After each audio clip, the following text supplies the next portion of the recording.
Hello everyone, in this video we're going to animate, simulate, do the lighting, and render this product animation. And on top of that, at the end of the video I'm going to do some simple sound design for this as well. So let's get into it. So we're going to be using the cloth printing asset for this one, and I have a 3D model that I picked from Sketchfab. So you can just pick a random model and let's get started. So first of all, let's just drag and drop the cloth printing into the scene. I've already made a mini tutorial on the cloth printing, but let me explain what these lines and everything mean. So the yellow sort of points, they mean these areas are pinned and they will stay in its place, and the green is a fall off.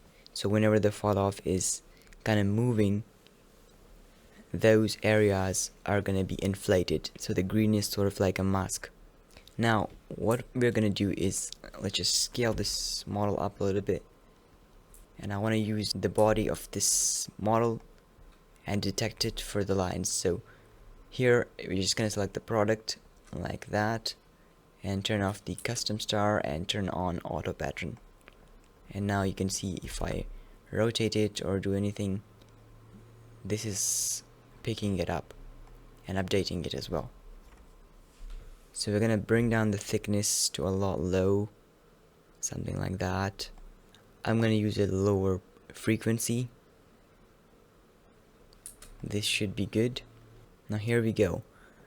First of all, I want to animate this and make it like changing colors.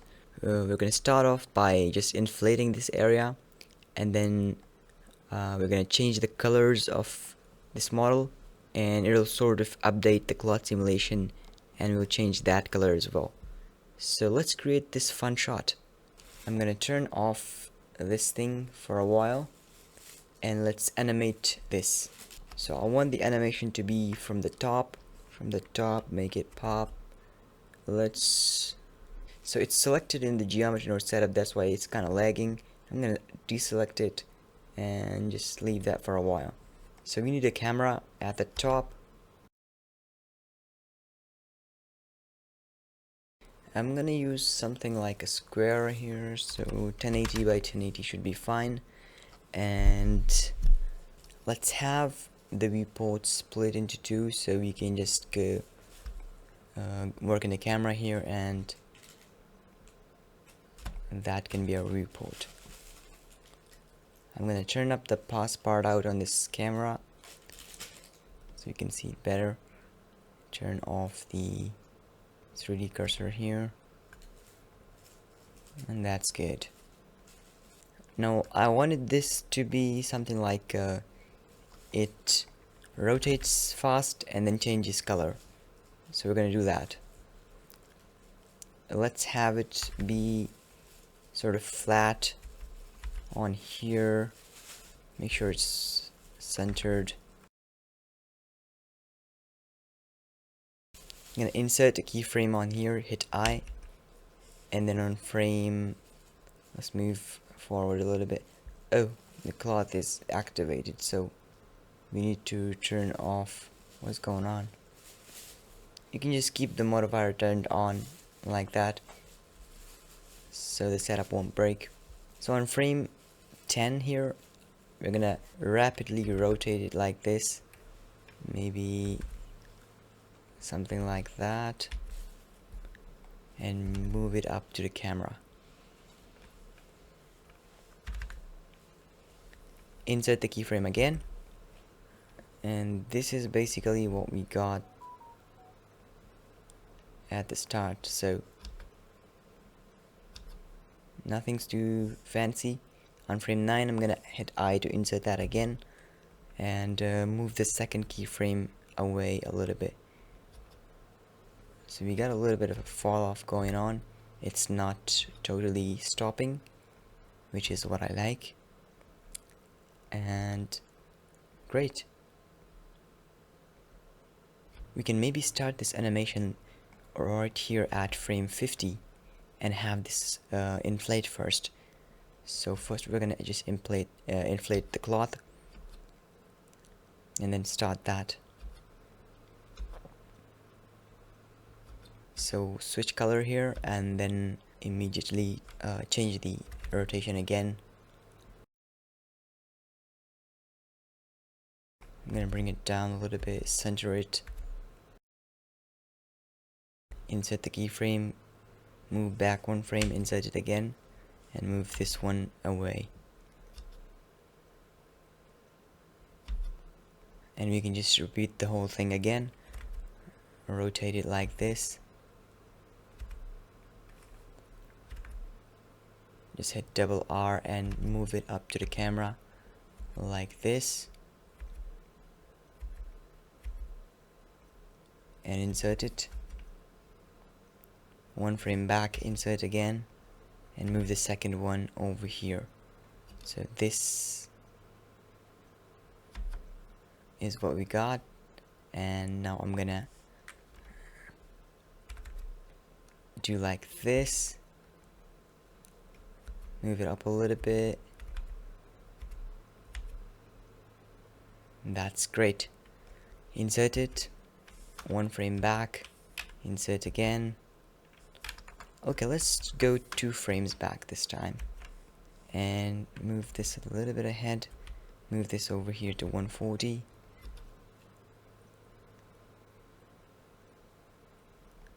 And 140 is gonna be our final, or 150. That's gonna be our final frame. So this is the nice shot that we got here. Maybe I can bring it up here. So GZ, center it, and insert the keyframe. So this is how we start. It kind of goes into the thing, and then it just goes up like that. Now we can have the whole thing inflate before even this whole thing starts, the animation starts. So for that we need to have the start frame of this to be something like -50, and then we're gonna bake it, so that's how it's gonna look good. And I'm gonna set the fall off to be just simple and bring it all the way up. I'm gonna select the product back here, so just pick the product in there, and now what we need to do is select the product and also give it a collision, so that whenever it collides with the cloth here, it doesn't intersect, and that should be good. I recommend having like a good topology for collisions like this. It's gonna take a lot of time to, you know, bake, but let's just try with this one. It's not terrible, but it's still dense. So that is our animation, and we're just gonna try baking this thing. So go to the cloth physics tab and cache, and you can see the options are disabled until the file is saved. Control S and save your file. I'm gonna click bake. Oh, I think we just missed something. Can't believe I missed that. We didn't activate the simulation, which you must do before you click bake. So click on activate simulation, go to frame 0 or something, just activate it, and then go to physics tab, delete the bake, bake it again. Okay, so let me just get a viewport render animation of this. I think my end frame was 120 and it didn't complete the whole thing, but let's just see how the animation looks like.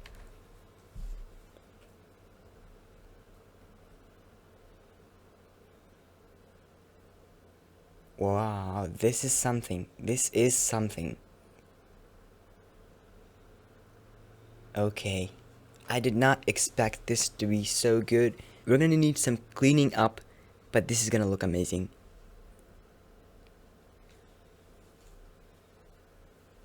So at the start we have a little bit of an issue, I think, with the proximity. Other than that, we have it pretty nice. So I'm gonna set the end frame to 150, and then at the start let's have the shoe be a lot lower. So I'm gonna hit GZ on this and insert that, and now we just bake it again. So we can increase the detail, but it'll take a lot of time to bake. That's not what we want. Maybe I'll set the start frame to -30. Save it and go to bake. Delete bake and bake again. So the bake is done again, and I'm gonna get a viewport render animation of this. Let's hit Ctrl F11 to play this.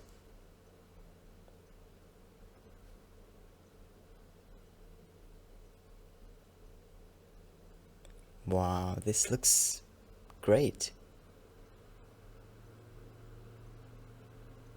I mean, the animation is a little fast, but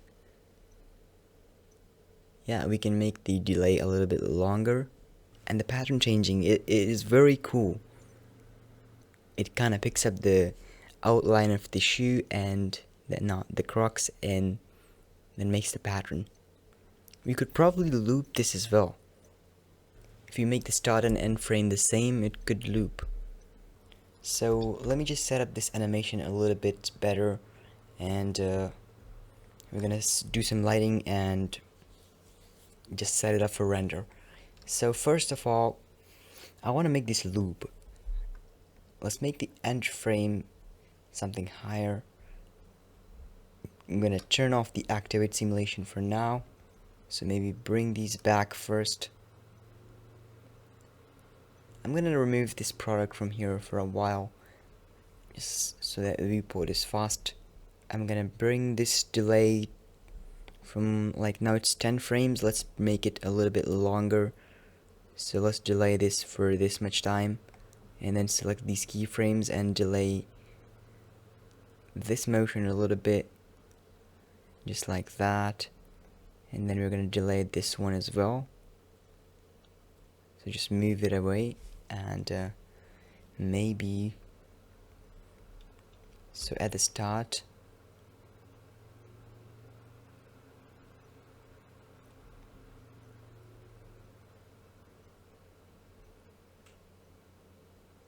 let's move it near here. At frame 19, I'm gonna insert this keyframe. Let's give this a little bit of a better pose. So something like that. I'm gonna insert that and move it over here for on top of this frame, and then maybe insert a keyframe here and move it back to frame 1. So this is the type of animation that we have, and I want the frame 1 to be the end frame here as well. Just move this like that, so at the end it's gonna go back. Let's move this back a little bit.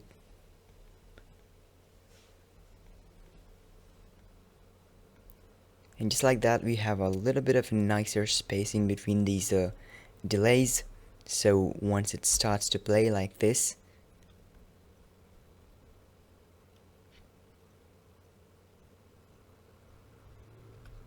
maybe we can move this further like this and have this one to be on 150 and delete this one. So now let's just duplicate the frame from the 150 and move it to frame 1. Now the 150 and the 1 are going to be the same frames.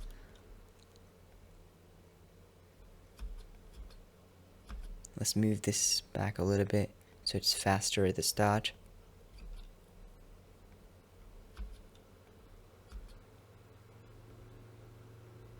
It's gonna hit the cloth back here, but we're gonna see if that doesn't affect it much. Then we're gonna go with it. If it does, I'm gonna have to bring it up a little bit. But right here, I can try to fix this by just rotating a little bit and moving it up just like this, and it should work.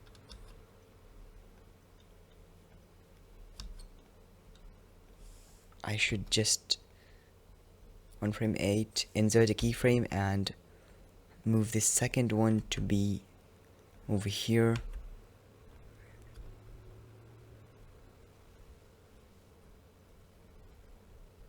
Let's have this be a little bit faster.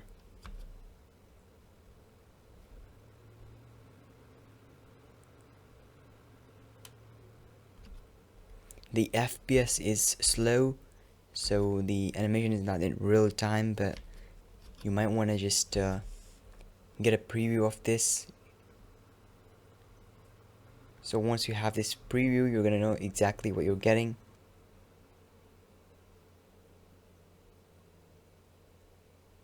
It's a pretty unique shot if you look at it.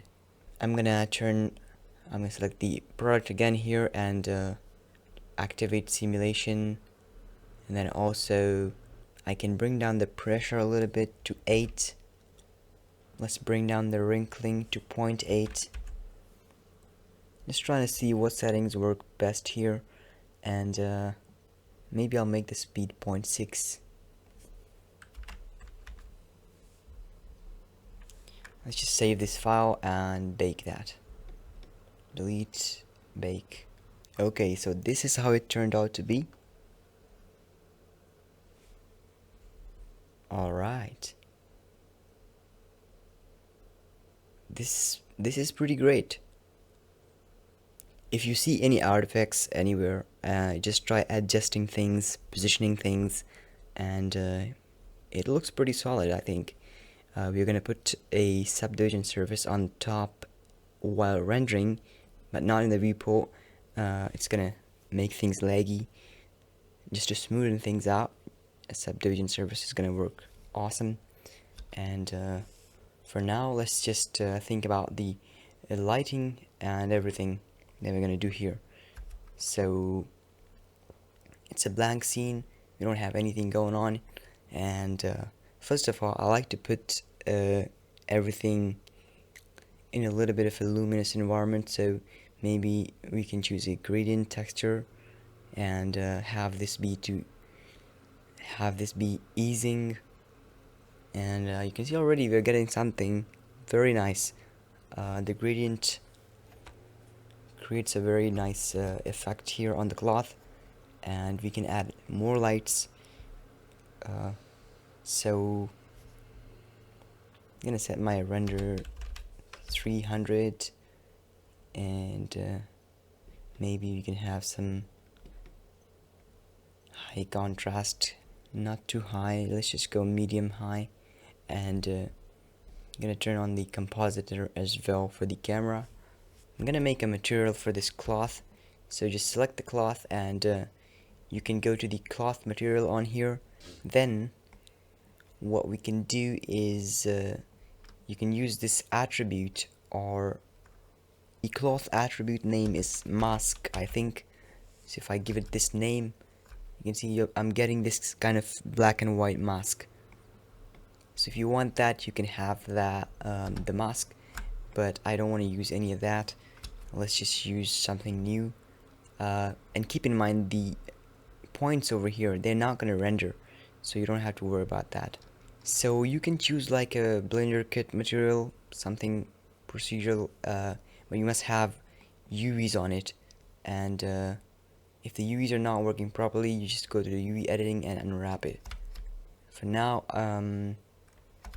let's just try a Voronoi texture. I'm gonna have a little bit of a bump going on here. We're gonna have it be the UV map and scale this all the way here. Honestly, I don't have time for making a material right now. Let's just skip this part, and let's just have it be like a nice color. We were talking about the color changing thing, so let's just do that as well. Let's go to the material preview. I want to animate both of them at once. How do I do that? I think we can do this. Let's just go to create a RGB node, and let's just put this in a group, and in here now we can change, just copy this color, paste it here, and I'm gonna name this group to be RGB Now in the cloth, we add a group. Now go to group and get RGB, connect that to the base color. And now if you do any editing in this group, no matter the material, it's going to be edited in both of the materials. Oh, why is it not getting edited in the... Oh, I think I didn't connect it here. So yeah, you just change the material in one object and it's going to be edited in both of the objects, which is very cool. It's a new tip for you here.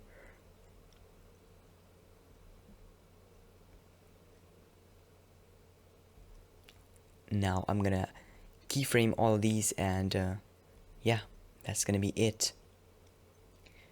So at the start over here on frame 9, I'm gonna insert the keyframe for this color, and then on this frame maybe we can have it some sort of color like this, and maybe and yeah, make sure to Control C copy this, and on frame 150 we have to use the same color, so Control V to paste it and insert it, and then on here as well you Control V and insert. So at the start it changes to this color, and on this frame we hit I again to insert this color, and then on this frame I'm gonna change it to something like this, perhaps. Looks really nice, a nice pink color, and I'm gonna insert that and then insert it again, and then on this frame we're gonna change this color to a nice yellow, perhaps.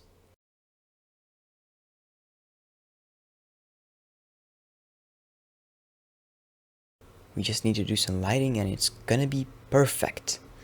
Let's go to the material, not the 3D viewport, and I'm gonna add a light. And you know we are not fans of creating thousands of lights. I think for every scene more than 3 lights is like a lot. It's a hot take, but I don't like lights. The fewer the lights, the more professional and clean it's gonna look, and the more easier it's gonna be on the eyes. So maybe 1000 as the power for this light, and I'm gonna bring down the spread of this light so it covers a little bit of the area and not too much. Gonna use GPU compute for this, so it's faster. And let's duplicate this one to the side right here, and I think we just need this one at the side. We don't really need many lights. Just bring up the power, bring up the spread a little bit.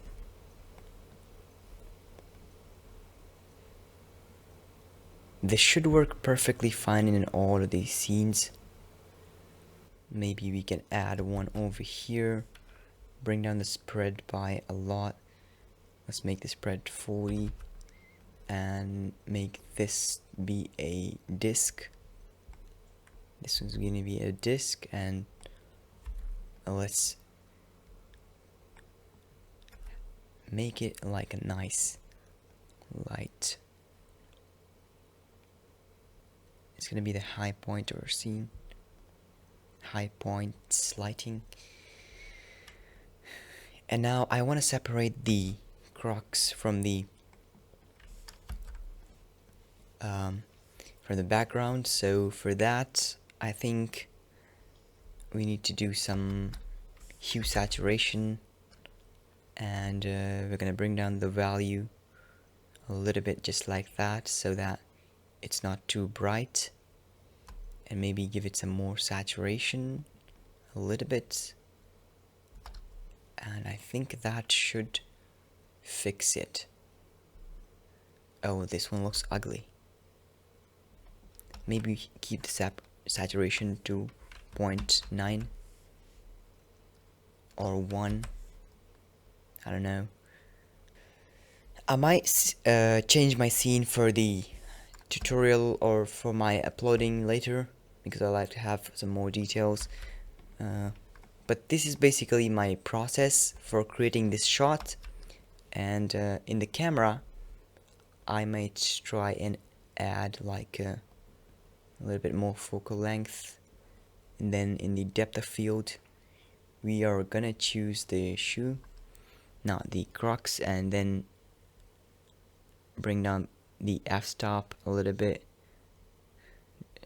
There's basically not much going on here, so just go to the compositor and maybe do some color grading, color balance node, and just gonna bring this down a little bit like before. Bring this up, maybe have this be a little bit bluish, and this is basically it. So now I'm gonna render this. So for the sound design, I'm not gonna do anything fancy, but I have this guitar in the bag right here, and I'm just gonna show you here. This is my idea. So while it's in the bag, I'm going to put my mic here and just move my hand on the strings. It kind of makes that sound, you know, this sound.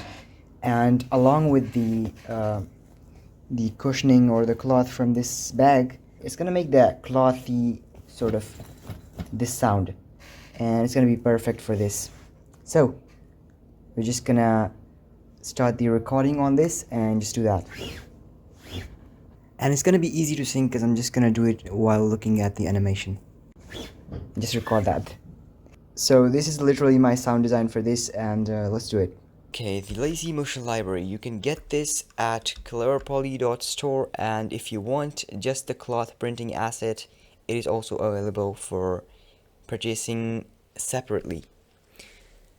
Okay, so all these assets, almost 20 plus assets, you can get for 49 USD, and if you buy them separately, it's gonna cost like 78 USD, I think. More assets are coming, about 20 more assets like this, and all of them are valuable assets for product animations, and it's gonna save you a ton of time. So check it out at cleverpoly.store, and I'm gonna be back with more tutorials like this in next few days.